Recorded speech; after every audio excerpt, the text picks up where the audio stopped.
el que sirve, sirve. ¿Sí? No sé si usted capta esa idea. El que sirve, sirve. El viernes pasado hablábamos del servicio, de lo importante que es el servicio, la oportunidad que tenemos para ello. Pero hoy vamos a continuar hablando del servicio y hay algo que quiero derribar, algo que se practica dentro de las iglesias evangélicas, en el que yo nací con este pensamiento incorrecto, erróneo, y es el hecho de acercarme a Dios en una actitud conformista vio esa frase, canta mal, pero lo importante es su corazón. Sí, canta horrible, pero lo importante es la disposición. Y entonces sirva, hermano. O la otra es, viene, hace las cosas para el Señor, lo hace mal y decimos, lo importante es que vino y lo hizo. ¿Sí? Y eso está mal, hermano. Porque yo tengo una frase, para Dios lo mejor. ¿Sí? No confundamos el hecho de que es importante la disposición del corazón, no lo confundamos como una entrega de excelencia. Yo creo que para todo se requiere un esfuerzo y una preparación. Y creo que somos la iglesia de Cristo que tenemos que mostrar a ese Dios excelente. ¿Sí o no? Entonces nos acompaña y nosotros rompemos con todo eso. Yo no lo quiero. Pero es como que la mediocridad persigue a la iglesia evangélica. Pero hay algo positivo. Me he dado cuenta que en los últimos 10, 20 años ha habido un cambio en la mentalidad, porque he visto congregaciones y una imagen cambiada del pueblo de Dios en cuanto a la excelencia. Hoy se puede ver músicos excelentes, hoy se puede ver lugares excelentes, pastores, ministros excelentes, siervos excelentes. Se está mostrando otra cara. Y nosotros tenemos que caminar en ese principio de excelencia, porque estamos en un país excelente. ¿Lo creo o no? Entonces, el que sirve, sirve. ¿Por qué razón? Primero, servir, la palabra servir en griego es diaconeo, que quiere decir asistir, ministrar, ayudar, administrar y, como bien hablaba Seida, aliviar las necesidades de alguien, supliendo cosas necesarias para la vida. Eso es un servidor, ese es un diácono. Primera de Timoteo, capítulo 3, verso 10 dice, que sean evaluados cuidadosamente antes de ser nombrados como, y cambiemos esa palabra, como servidores. Fíjese usted la recomendación que da el apóstol Pablo con respecto a aquellas personas que quieren servir. Entonces dice, si pasan el examen, entonces que sirvan como diáconos. Entonces muchas veces pues se acercan a usted o me acercan a mí y me dicen, pastor, quiero servir.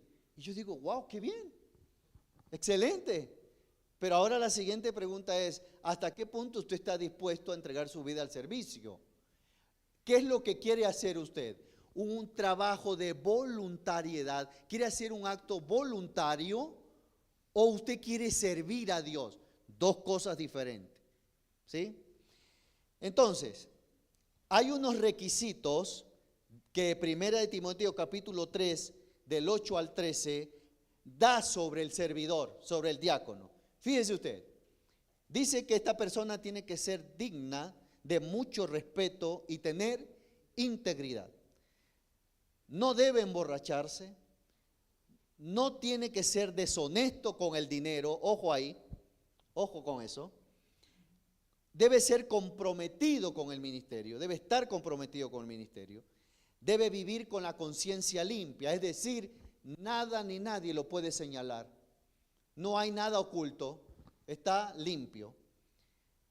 esta persona debe ser evaluada, debe pasar por una evaluación de cómo está su vida, cómo está su casa, cómo trata a su esposa, cómo trata a su esposo, cómo están sus hijos, cómo vive. Si de verdad es íntegro, debe ser evaluado. Las esposas o los esposos deben ser dignos de respeto. No calumniadores, calumniadoras. Debe tener control propio de las situaciones y debe dirigir bien a sus hijos y a los de su casa. Por lo tanto, servir a Dios no es hacer por hacer. Porque hacer por hacer, primero, si aquí nosotros hacemos una obra y alguien está dispuesto a hacer, viene y me dice, pastor, quiero venir a ayudar, quiero venir a hacer. Ok, no. En primer lugar, ya nos pasó, ¿no? Quiero pintar, vamos a suponer esto, quiero pintar y quiero ayudar. Y yo le pregunto, pero tú sabes, no, pero yo lo puedo hacer, yo lo intento. ¿Qué va a generar eso? Gasto. Primero porque no sabe, porque para hacer esto al menos debe tener conocimiento de tomar medidas, de hacer colores, algo de conocimiento. Pero yo digo, bueno, lo importante es que el hombre tiene la intención. No, mal, eso se llama mediocridad. Eso no es excelente. Entonces hay personas que se enfadan por eso, se ofenden. Se ofenden porque uno le dice, oiga, primero prepárese, fórmese. Me alegro que usted tenga una buena disposición. Pero si usted no sabe, no sabe. Lo que va a crear es un gasto. Va a haber muchos errores. Y entonces, imagínese que esto no haya quedado así tan recto, tan bien. Y usted viene y dice, ¡ay, qué bonito! Pero a medida que se va acercando, va viendo que las líneas van así. Y entonces cuando se acerca dice, oh, no, yo de lejos se ve bonito, pero cuando se acerca, horrible, ¿no? Eso no es. Entonces, si se necesitan de estos requisitos para servir, ya debo de empezar a evaluarme. Donde usted está sirviendo en la congregación, ¿usted lo está entregando de una forma excelente o hay algunos puntos que necesita mejorar? Ahora, otra buena noticia que dice Timoteo es que hay recompensa para el que sirve bien. Para el que sirve bien. Dice, los que hagan bien su trabajo como diáconos serán recompensados con el respeto de los demás y aumentarán su confianza en la fe en Cristo Jesús. Hay recompensa para el que sirve bien. ¿Es selectivo Dios? No, lo que pasa es que su lenguaje es ese.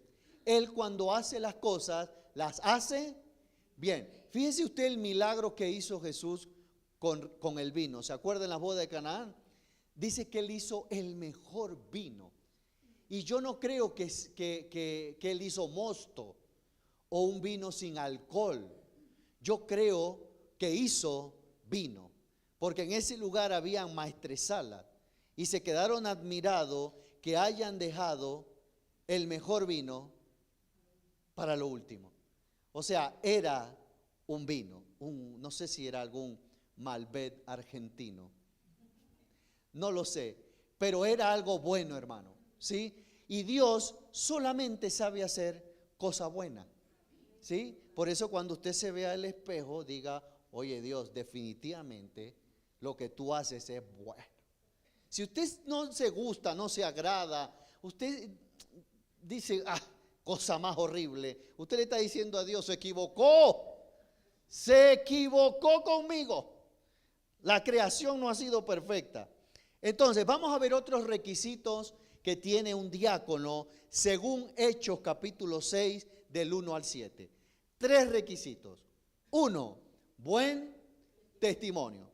2, llenos del Espíritu Santo. Y 3, llenos de sabiduría. Fíjese usted. Y ahora vamos a comprobar para qué necesitaban esto. Pero vamos a ir desarrollando estos 7 versículos. Y lo primero que les quiero mostrar es que este versículo empieza, o estos requisitos vienen a raíz del crecimiento de la iglesia. La iglesia empieza a crecer.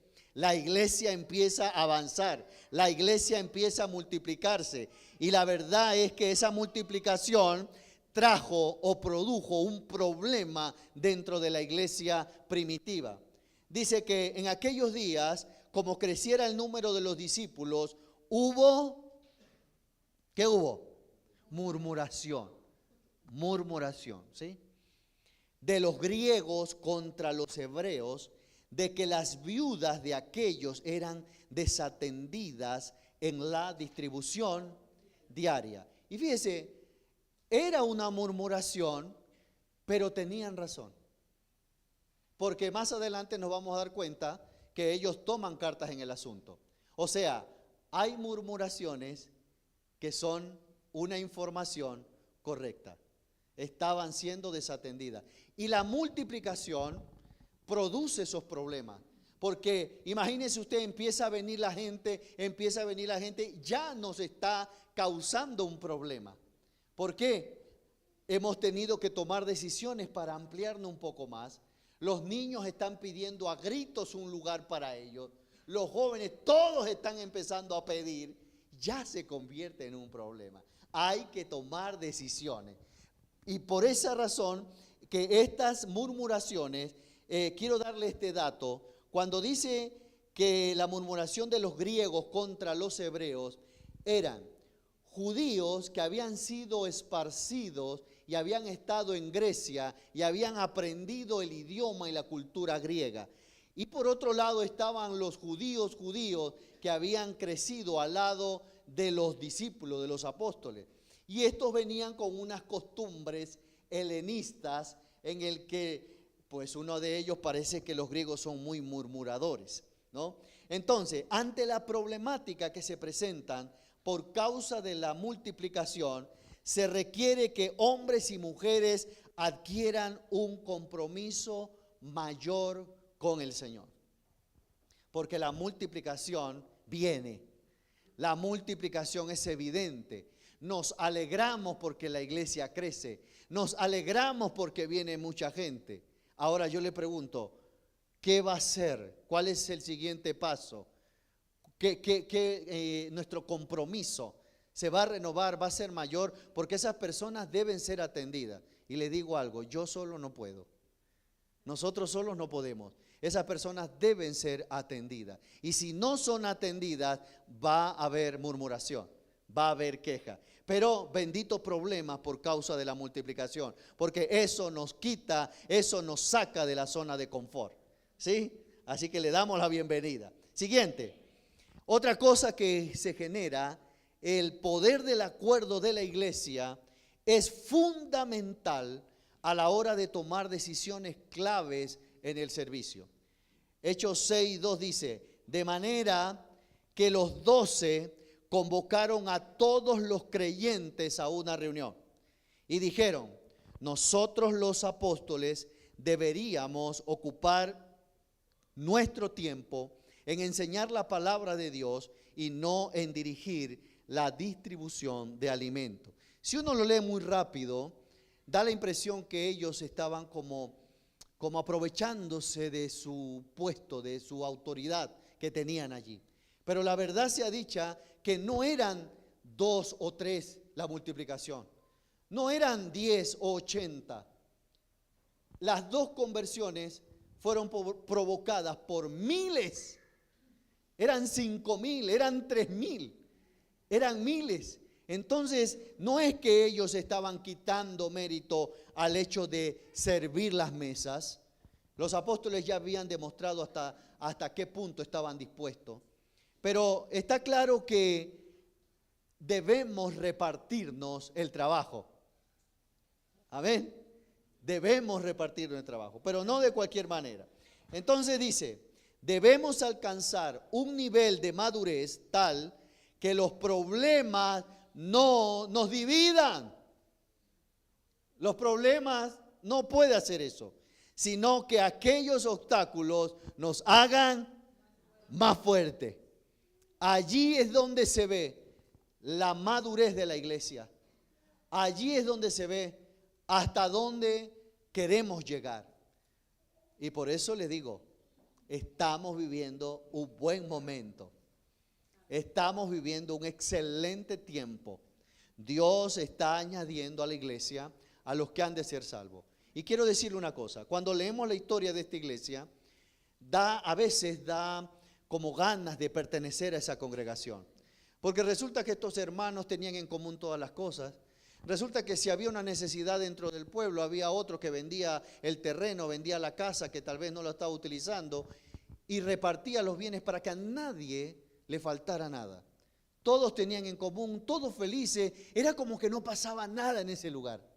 Pero la verdad sea dicha que estaban sufriendo una de las peores persecuciones de aquel entonces. Entonces, nosotros que estamos viviendo en un tiempo donde la iglesia no está siendo perseguida como lo estaba en aquel entonces, nosotros que estamos en un lugar de oportunidades, donde podemos prosperar, quiero decirles que lo que más resalta es el egoísmo. Como bien decía Seida, como estaba regañando, ¿sí? Pero nosotros no vamos a caer en eso, hermano, ¿saben? ¿Podemos llegar a vivir como vivía la iglesia de aquel entonces? Sí, podemos, pero no con todos. Porque la verdad es que hay personas que vienen a este lugar solo en búsqueda del pan, mas no de aquel que da la provisión. Y entonces hasta para eso yo tengo que estar lleno del Espíritu Santo para saber en manos de quién ponemos los recursos. ¿Sí? La iglesia es el medio donde la persona puede recibir favor de Dios. Nosotros sí que tenemos en estos momentos una acción social, pero no tenemos como otros ministerios que ya desempeñan una labor donde tienen una logística, un edificio. Nosotros vamos encaminados a eso. En este momento no tenemos una asociación paralela a la iglesia en el que reparte alimentos, tiene una bolsa de trabajo. No lo tenemos, pero es parte de la visión. Lo vamos a tener. Pero mientras tenemos oportunidad de llevar esa labor social a personas que de verdad están necesitadas, nosotros lo hacemos, lo hemos hecho y lo seguiremos haciendo. Porque para eso es el destino de la ofrenda, los diezmos y todo lo que llega a este lugar, aparte de solventar el mantenimiento de este edificio. Entonces, nosotros estamos caminando en esa madurez. Ahora, ¿cuáles son las consecuencias de un servicio efectivo? Número uno, el común acuerdo es importante en la congregación. Hechos capítulo 6, verso 5 dice, a todos los que reunió los apóstoles, les gustó la idea y eligieron a Esteban, un hombre lleno de fe y del Espíritu Santo, a Felipe, a Prócoro, vaya nombre, Prócoro, a Nicanor, a Timón, a Pármenas y a Nicolás de Antioquía, quien anteriormente se había convertido a la fe judía. Escuche esto. Para trato de los hebreos, estos eran judíos que hablaban griego.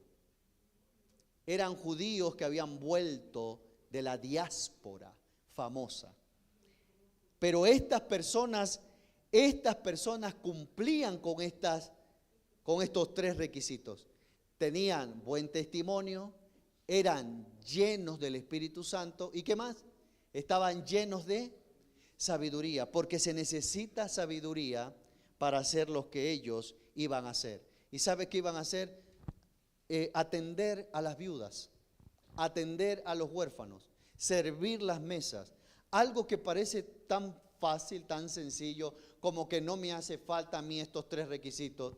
Pero hermano, para servir con excelencia, para servir a Dios, yo sí necesito estas tres cosas. Porque hay personas que no se dejan atender. hay personas que te sacan la piedra, como dicen los colombianos. ¿Sí o no? Entonces, el común acuerdo es importante. Otro, la oración clave en la elección. Hechos 6:6 dice, estos 7 hombres fueron presentados ante los apóstoles, quienes oraron por ellos y les impusieron las manos. ¿Usted se está dando cuenta que el que sirve, sirve? O sea, para servir, yo debo servir. Porque el que no sirve, no sirve, hermano. No sirve, definitivamente. Cuando va a buscar trabajo y dice, hay un puesto ahí vacante, ayudante de electricista, por ejemplo. Nunca tocó y peló un cable. No sabe los diámetros que se manejan para conectar un enchufe, un interruptor. Pero, oiga, lo importante es que yo tengo la voluntad de hacerlo. O sea, también es verdad que hay que ser sincero y decir, oiga, no tengo ni idea de esto, pero ya que está la palabra ayudante, sí puedo pasar un destornillador, sí puedo pasar esto, ¿no? Tengo la voluntad de servir, pero nosotros debemos de ser sinceros cuando yo me acerco a Dios. Tengo que saber que para Dios lo mejor, en todos los sentidos, para Dios, puntualidad. Porque la puntualidad es excelencia. Es una de las cosas que yo sigo sin entender. Cómo yo le entrego puntualidad al jefe de la empresa donde yo trabajo para poder recibir remuneración a final de mes y que no me penalicen. Y sin embargo, incluso hasta aquellos que fichan, que pasan una tarjeta, sabe que la ficha tiene que caer 7:59, a 8 en punto, esa ficha tiene que caer. Pero usted ve aquí, hermano, el culto el domingo empieza a las 11 de la mañana. 12:30, fresco, algunos entran por ahí y encima interrumpen. Entran por ahí, ay, qué lindo que, y yo aquí predicando a los que llegaron puntuales y encima llegan tarde y hay que atender los pases, siéntese por aquí y distrayendo a todo el mundo. O sea, nosotros no podemos penalizar a los impuntuales. Claro, como es una iglesia, tenemos que ser manso o menso de corazón. Para Dios, lo mejor. Impuntualidad, lo que más existe en el pueblo de Dios. Entonces, ¿cómo pretende ser un servidor? Si Dios hace bien las cosas, Dios nunca llega tarde, siempre llega a tiempo. Él sabe lo que tiene para nosotros.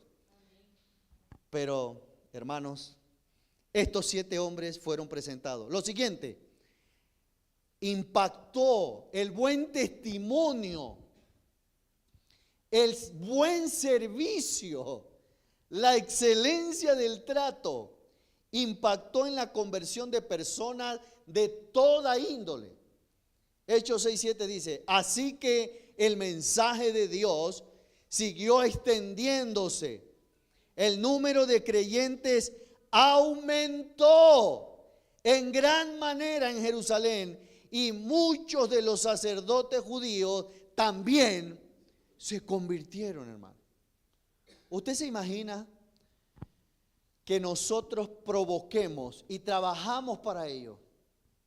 Provoquemos que esa imagen que hay de los evangélicos allá afuera, de un pueblo ignorante, pobre, mediocre, que nosotros provoquemos una imagen totalmente diferente, esa imagen de excelencia, esa imagen de lo mejor para Dios, va a hacer que los españoles vengan en cantidad a este lugar.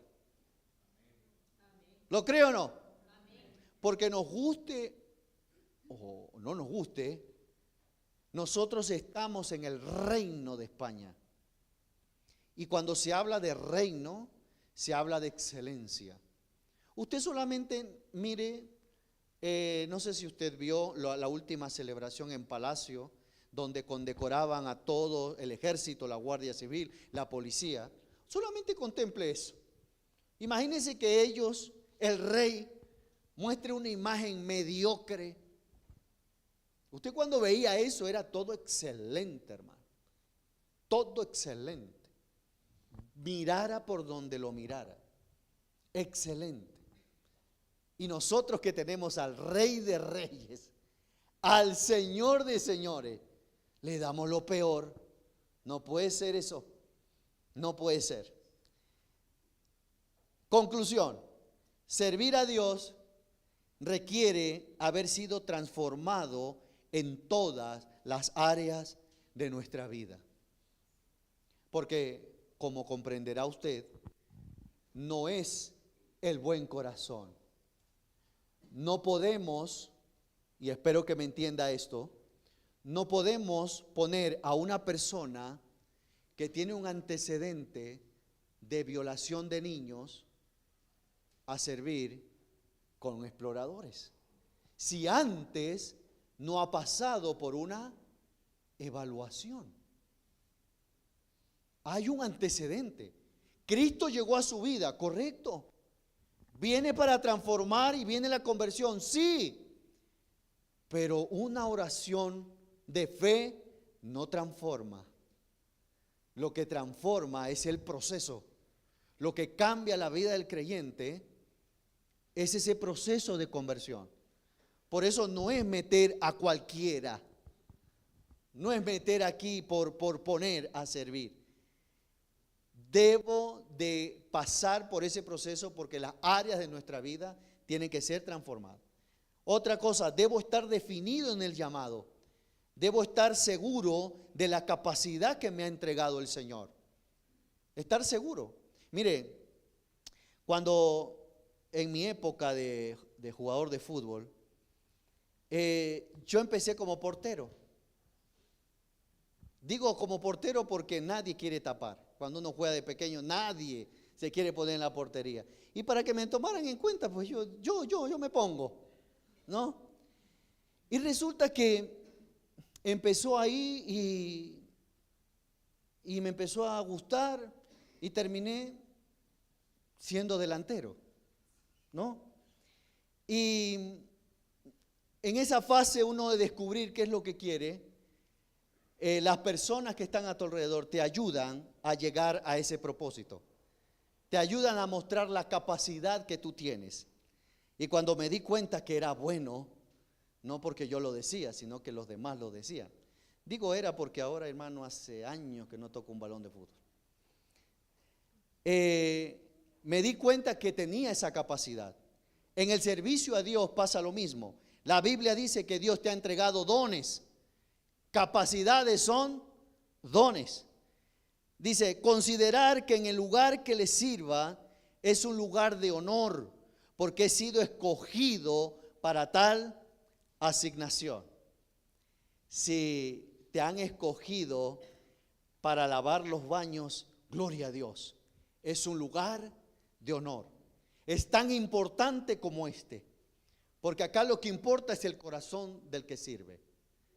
Hay gente que tiene un corazón incorrecto y anda buscando protagonismo, visibilidad, pero tiene un objetivo malo, que es la fama, conquistar, ganarse el favor de un grupo de personas, dividir la iglesia y llevárselo. Pero el que sirve sabe y está seguro para lo que fue llamado. Busque dentro de sus prioridades, ore a Dios y defínase.